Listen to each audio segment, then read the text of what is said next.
Troisième module. Lecture de la nouvelle fantastique. Le Chevalier double de Théophile Gautier. Troisième séquence. Activité de lecture. Dans cette séance, nous allons lire un texte à travers lequel nous essaierons de comprendre le thème principal de l'œuvre et comment ce thème est exploité pour créer le fantastique. Commençons d'abord par la lecture de ce texte. Le jeune Oluf est un enfant bien étrange. On dirait qu'il y a dans sa petite peau blanche et vermeille deux enfants d'un caractère différent.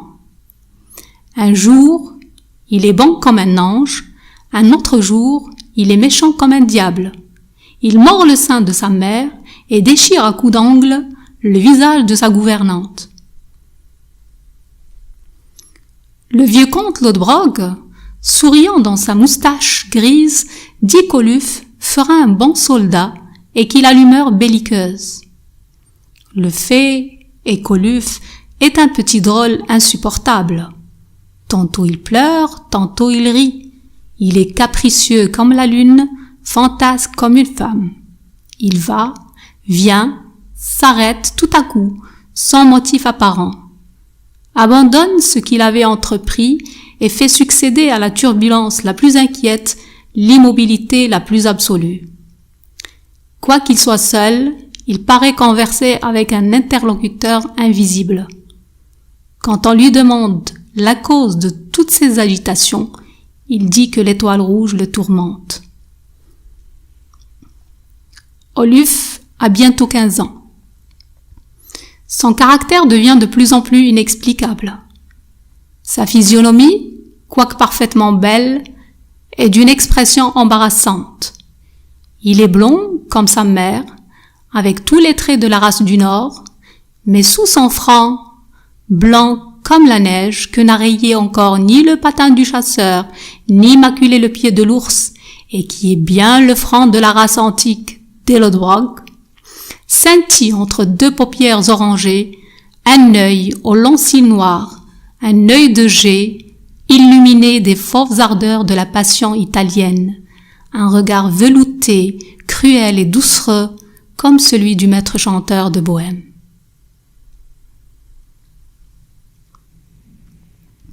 Afin de situer le passage, répondez aux questions suivantes.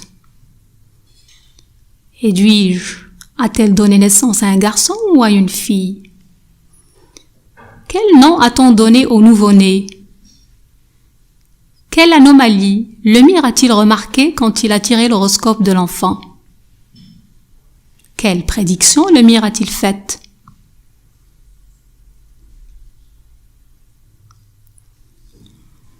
Voici une situation du passage, une situation possible du passage. Edwige donne naissance à un garçon qu'on a nommé Oluf. Lemire tire l'horoscope du nouveau-né et constate que ce dernier est né sous l'influence de deux étoiles, une verte, favorable, et une autre rouge, désastreuse. Il prédit que l'enfant serait heureux ou malheureux, ou les deux à la fois.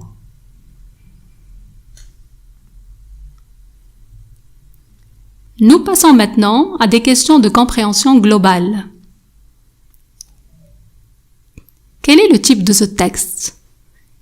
Qui en est le personnage principal? Comment nous est-il présenté? Est-il normal ou bizarre?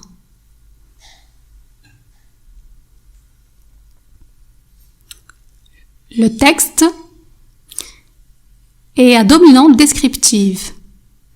Le personnage principal, c'est Oluf. Et ce personnage nous est présenté comme étant étrange.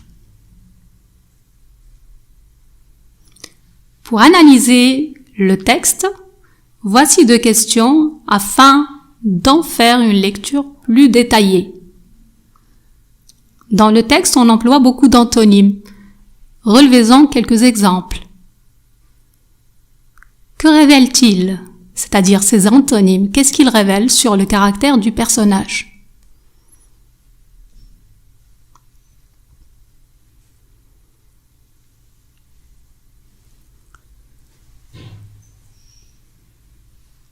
Pour mieux vous montrer les antonymes employés dans le texte, vous les avez en couleur.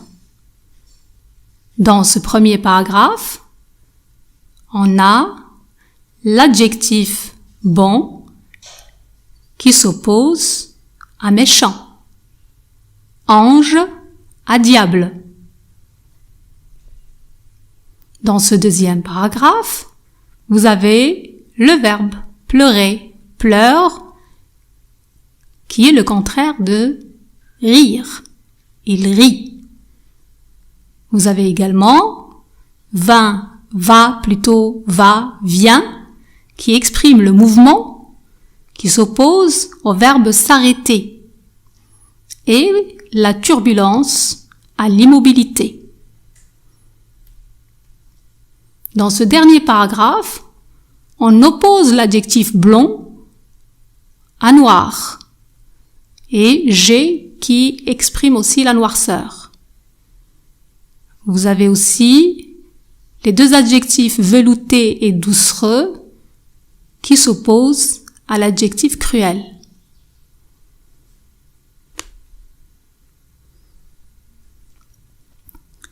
Récapitulation. Alors vous voyez clairement que ces antonymes révèlent le caractère double du personnage d'Oluf.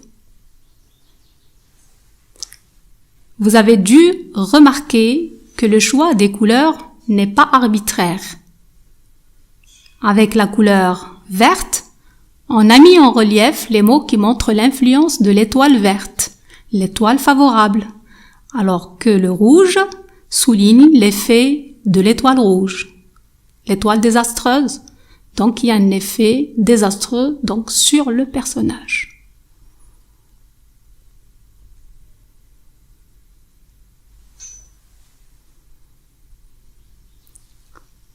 Nous passons maintenant à d'autres questions. Y a-t-il dans le texte d'autres procédés qui soulignent ce double caractère du personnage? Par le double caractère du personnage, on cherche à produire un effet. Lequel? Cet effet est mis en relief dans le texte par des mots et des expressions. Relevez-les.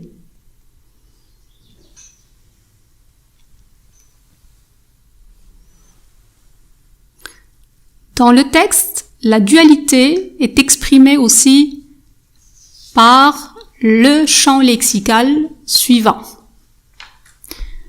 Donc le champ lexical, ou les mots et l'expression qui renvoient à la dualité, on a deux, vous avez encore caractères différents, fantasque. En plus de ces mots et expressions, on a aussi les figures de style. Et vous voyez donc dans le texte qu'on a employé la comparaison. Et donc je vous donne quelques exemples. Bon comme un ange, méchant comme un diable. Il est capricieux comme la lune, fantasque comme une femme. Nous avons également employé une autre figure de style qu'on appelle l'antithèse. Cette figure de style consiste à mettre en opposition plutôt deux termes dans un même énoncé afin donc de ressortir ou de mieux montrer ce contraste. Les exemples que nous avons dans le texte, donc vous avez la même figure de style que nous avons déjà relevée. Elle est à la fois une comparaison et une antithèse, puisqu'on a bon qui s'oppose à méchant et ange qui s'oppose à diable. Vous avez également donc va, vient, s'arrête.